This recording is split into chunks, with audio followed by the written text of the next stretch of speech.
Julie Nice. Well, nice. Thank you. Julie, let me ask you, Constitution kind of guarantees, truly kind of guarantees free speech, as Right. all rights are not inviolable and all rights are not just completely total. Right. But realistically, are there really many restrictions on the right of free speech?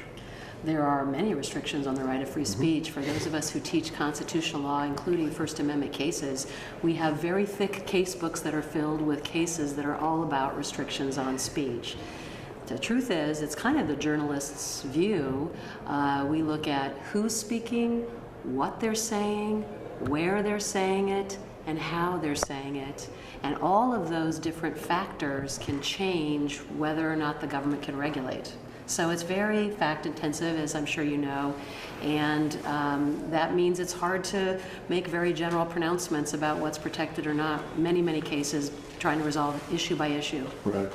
We certainly know that certain kinds of obscenity, child pornography, Right. incite to riot, defamation, and certainly through a true threat of violence, those are things that are exempted, or at least largely exempted, but even they are not slam dunks if somebody wants to say that that's an exemption.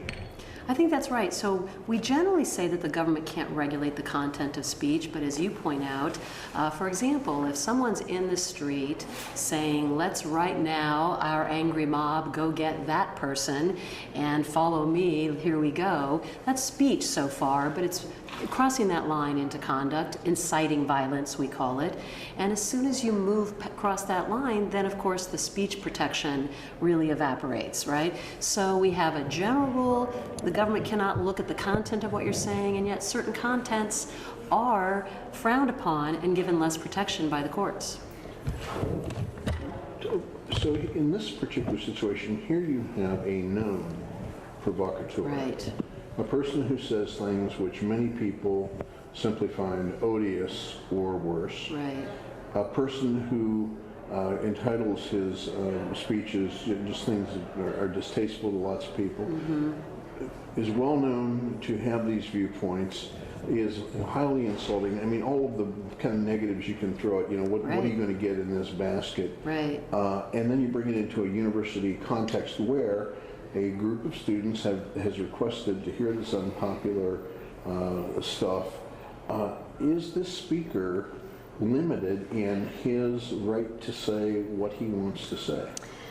So, focusing on the speaker is part of the problem, and insofar as particular speakers get really close to saying hateful things that actually incite harm to specific people, it gets close to that line of that speech not being protected.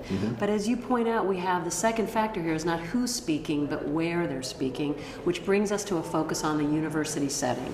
And a public university is classically one of the places that we like to have open to speech, but it's not open to speech like a park where anyone can say anything. It depends on the purpose of a public university. So on the one hand, we want the free flow of ideas, but on the other hand, we have to make sure that our students are safe, and the university administrators have to think about that.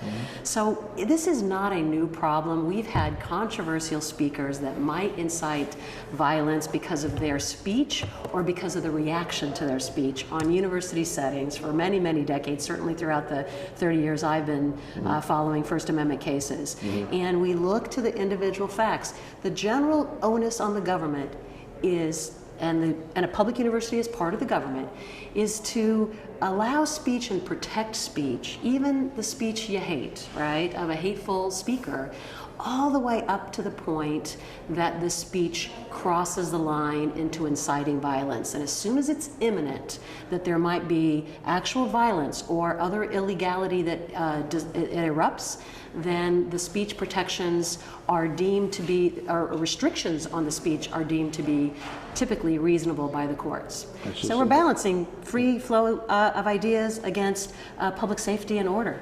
Only because you flow that a little bit. So when there is a situation where violence is imminent, tell me what the rule is.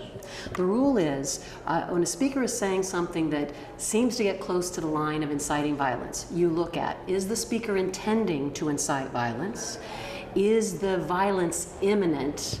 and is it likely to actually occur unless the government stops, right? So that's a very famous case from Brandenburg v. Ohio that sets out that test that the court has followed now for several decades about when the speech, which we normally try to protect, can be stopped once you get to the point of violence erupting.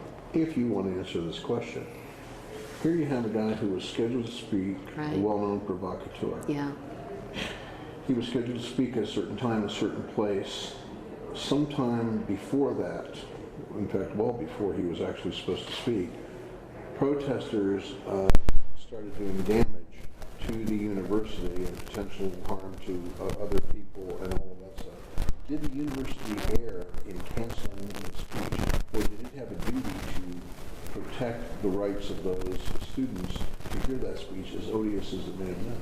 Well, I'm not sitting in the chair as a university administrator for our great California public university system, but I'll say this. I believe that there is a strong desire among most of us who work in the university world to protect the free flow of ideas. At the same time, we live with that duty to protect the safety of the students. So it seems to me that the university administrators try to allow the speech as much as they can, keep calm, let's have a debate of the ideas, and if the speech itself is really designed to incite hate or the reaction to the speech is going to create violence, then the university has in fact a duty that the courts have upheld in various school settings to say we need to have safety considered as well. It is in every case very fact specific. In other words, the crux of it is the government under the First Amendment has to protect speech as long as they possibly can until violence and other illegality is imminent. Once we get to that point, then the speech protection, frankly, is really evaporating, and the government's duty to protect order and safety basically rises above the desire to protect the speech. So that's a situation that we have here, and the protests already erupted, so it seems to me they didn't have to guess about the imminence.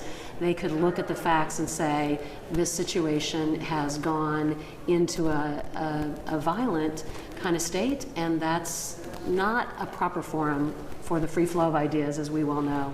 On the other hand, does that send a message to protesters who Professor, I think McConnell said, thugs and bullies? Does it send a message that if you simply disagree with speech, you can do certain things to suppress that speech and kind of walk away scot-free? Well, the truth is, throughout American history, on all of our controversial issues, people have tried to use this kind of violence to create a heckler's veto, to say we don't want to hear these ideas.